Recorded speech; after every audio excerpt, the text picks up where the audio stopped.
itu menurut keyakinan saya, evolusi itu pasti jelas ya. Cuma yang tidak benar itu ketika tadi dikatakan manusia berasal dari monyet, itu keliru sekali ya begitu. Itu bagaimana nanti menjelaskannya ya, saya jelaskan pada topik yang lain. Kemudian ada nepotism ya, ini sudah advance nih, nepotisme ya. Jadi pada spesies-spesies yang lain pun juga sebetulnya juga ada nepotisme, tetapi pada primata ini sudah semakin advance ya. Apalagi pada manusia udah macam-macam itu kalau nepotisme itu ya. Artinya memberikan lebih kepada kerabat kan gitu dibandingkan ke non kerabat. Nah itu. Kemudian ada juga istilahnya altruism. Altruism ini berat juga ini. Altruism memberikan lebih ke kerabat juga ya daripada ke diri sendiri. Nah itu memberikan lebih ke pihak lain atau kerabat daripada diri sendiri, itu altruisme ya. Itu sudah ada juga pada primata. Kemudian koalisi, ini pada kelompok-kelompok primata yang besar ya, ini seringkali terjadi koalisi ya. Jadi koalisi-koalisi kayak partai yang ada di Indonesia itu ya, monyet udah duluan kayak gitu ya. Sebentar ini bergabung dengan ini, sebentar pisah lagi, sebentar rombak lagi, gabung, itu udah biasa ya. Monyet pun udah berkoalisi kayak partai-partai yang Anda lihat itu ya.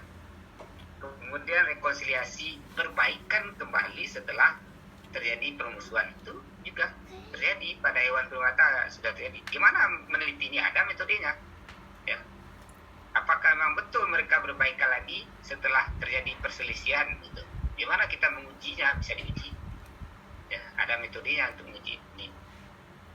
Ini penelitian yang sudah berkembang juga ini. Ada cooperation ya, kerjasama juga ada ya.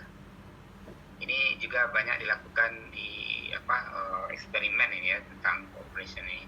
Kemudian ada empati ya, juga advance ini.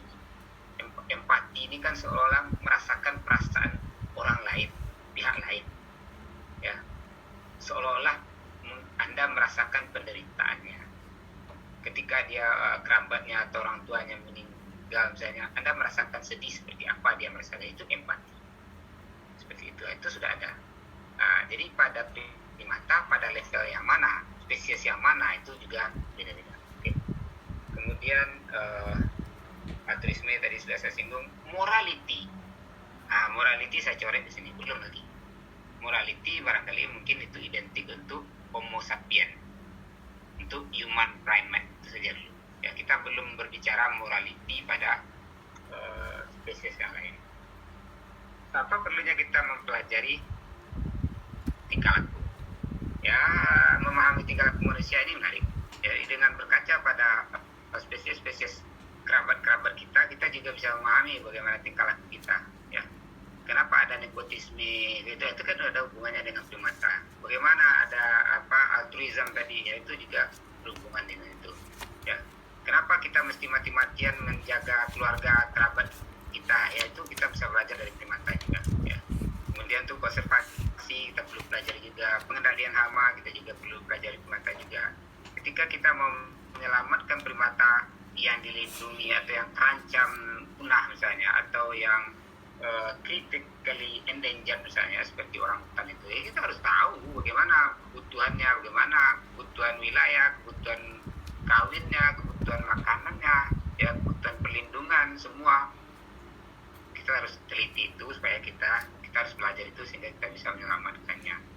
Bagaimana untuk pengendalian hama ya, kita harus tahu kenapa spesies-spesies tertentu menjadi hama sementara yang lain tidak, atau spesies yang sama sebagian populasinya menjadi hama sebagian tidak, atau serangan hama itu terjadi pada bentang alam yang seperti apa ya, atau pemanfaatan land use ya, penggunaan lahan seperti apa yang terjadi hama dan seperti apa pula yang tidak ya, kapan dia menjadi hama atau kapan ya tidak ya. Misalnya sekarang banyak sekali monyet-monyet yang muncul ke jalanan ya, kemudian dikasih makan orang ya, kemudian lama-lama dia jadi terhabituasi, terbiasa minta makanan orang ya, itu juga ya.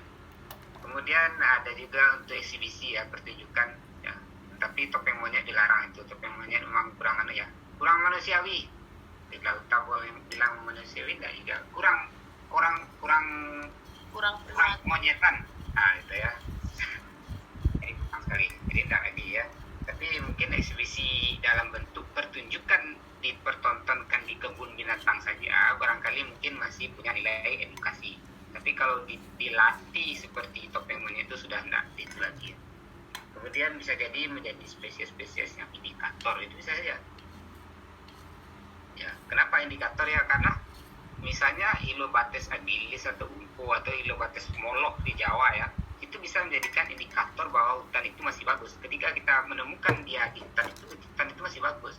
Karena persyaratan mereka untuk pindah dari satu tempat ke tempat lain itu selalu bergelantungan atau berlakisan dengan persyaratan kanopi satu dengan yang lain itu saling berhubungan. Kalau itu hutannya harus dalam kondisi bagus. Kalau ada banyak gap di hutan itu, dia tidak bisa lagi pindah. Artinya dia juga akan punah di situ. Jadi otomatis dia bisa menjadi indikator kesehatan hutan. Oke ya, ini ethnoprimatology. Ada juga ya kajian ethnoprimatology ya. Jadi kajian primata ini berkaitan dengan budaya.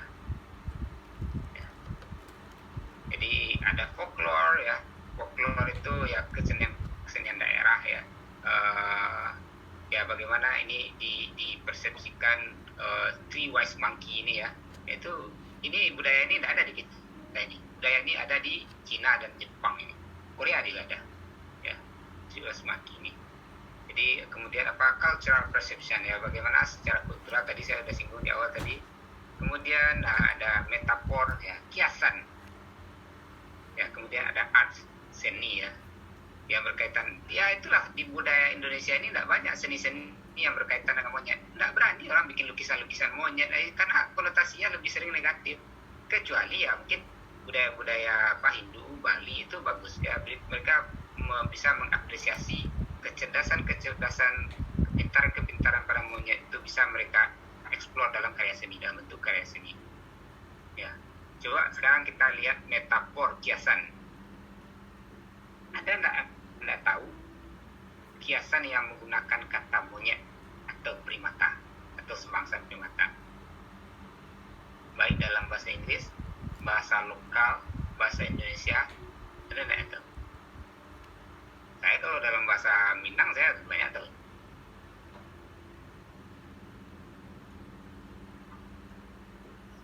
Saya kasih contoh ya. Cinta monyet, apa artinya?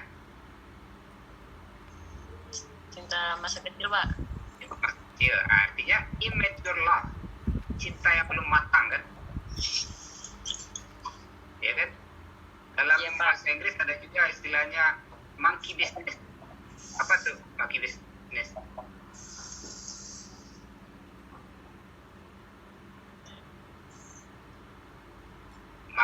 Bisnis itu ya kan bisnis yang agak nakal-nakalan itu, dia ini agak kurang bersih ya, itu ya monkey business ya, tapi tidak besar.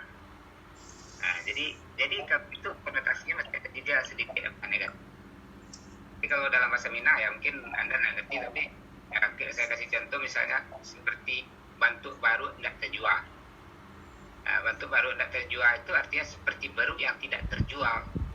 Karena di orang Sumbar dia dulu ada pasar monyet ya, monyet itu dilatih, monyet itu ditangkap dari alam, monyetnya baru ditangkap dari alam, kemudian dilatih memetik buah kelapa, kemudian yang sudah di training yang tadi bisa yang pandai memetik buah kelapa itu dijual di pasar khusus, pasar monyet.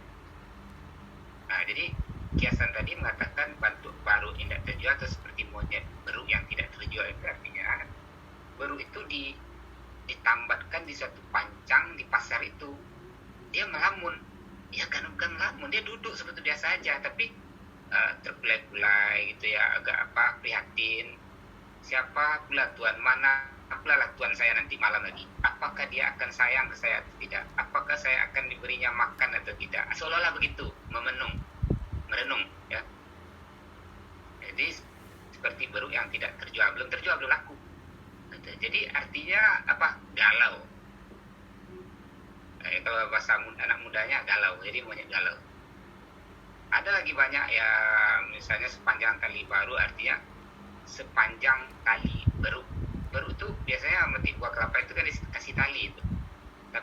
pemikirannya kuat. Ya, sepanjang Kalibaru itu artinya akalnya atau kepintarannya tidak akan melebihi dari itu lagi, sudah saya takar. Dia tidak akan lebih pintar lagi daripada itu. Ya, sepanjang itu aja cuma logikanya atau kepintarannya. Banyak lagi kiasan-kiasan dari Minang ya yang bisa dieksplor, yang memperlihatkan bagaimana orang menggunakan primata ini sebagai metafora. Nah, Anda bisa nanti mencari di bahasa lokal Anda masing-masing semua peribahasa yang berkaitan dengan primata. Silakan dicoba nanti ya. Apa Anda gali, maknanya apa? Kalau Anda tidak tahu, tanya sama yang tua-tua. Apa maksudnya apa gitu. Saya yakin ada itu di bahasa-bahasa lokal masing-masing di Indonesia ini. Ya, silakan dicari itu. Nah, itu kajian dari ethnoprimatology. Oke, jadi ini yang affiliative behavior ya, ini contohnya ya. Grooming, playing itu affiliative. Jadi pada manusia ada, pada monyet juga ada ya. Ini kita bisa katakan ada juga saya lebih senang menggunakan istilahnya grooming ya. Yang sama dengan bahasa Inggris. Kalau diterjemahkan ke Indonesia artinya bisa menelisik. Anda akan menemukan terjemahannya seperti itu. Atau juga berkutu-kutuan.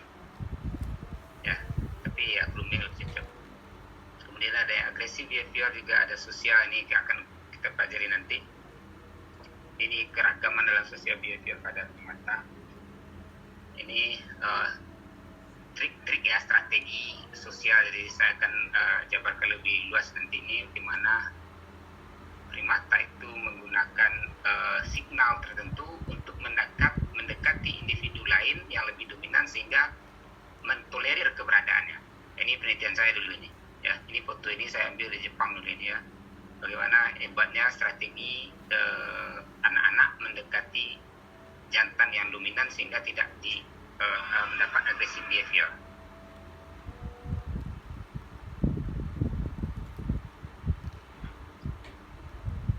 Oke, jadi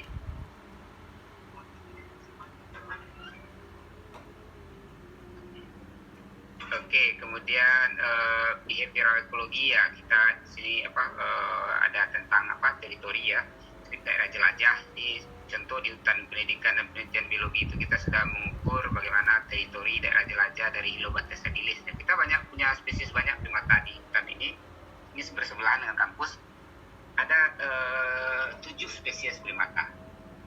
Nah, 7 ya, ada siamang, Hylobates agilis, ada Bunko, Hylobates siamang, Symphalangus syndactylus ya. Kemudian ada Bunko, Hylobates agilis, kemudian ada 2 makaka fascicularis, makaka nemestrina, kemudian juga ada Presbytis melalopus ya. Kemudian ada Trachypithecus cristatus, kemudian ada Nycticebus kukang. Banyak sekali. Oke, kita lanjut dulu. Oke, ini contoh-contoh, saya mencontohkan saja ya. Ini yang pertama itu Presbytis melalopus yang A, dan yang B itu Hylobates ya. Hylobates lar ada di Sumatera di bagian utara. Oke, kemudian nanti ini ekologinya ya, bagaimana hewan primata ada yang arboreal, ini mamalia ya, bukan cuma primata saja, tapi bagaimana hewan primata itu menempatkan dirinya di hutan dan mengeksploitasi bagian hutan, menggunakan bagian hutan secara vertikal dan horizontal, dan juga berkaitan dengan pola aktivitas. Nah, ini gambar ini sering sekali saya gunakan untuk mengilustrasikan bagaimana hewan itu memilih strata-strata yang tepat secara vertikal, dan juga bagaimana pola aktivitas hariannya ya. Kalau kita lihat di sini ada yang siang, ada yang antara siang dan malam, dan ada yang malam misalnya. Kalau orang hutan itu dia suka pada kanopi atas, saya contohnya begitu ya. Kukang juga, kemudian kalau kukang itu ya, dia bedanya dia sukanya malam, aktifnya malam. Oke, ini kita pelajari lebih jauh nanti. Ini foto-foto saya ambil ketika survei di Sumatera ya. Jadi ini makaka nemestrina, kemudian ada Hylobates agilis, kemudian ada Paris, kemudian ada Simpalangus Siamang. Oke, begitu aja. Sekarang waktunya untuk berdiskusi. Masih ada waktu?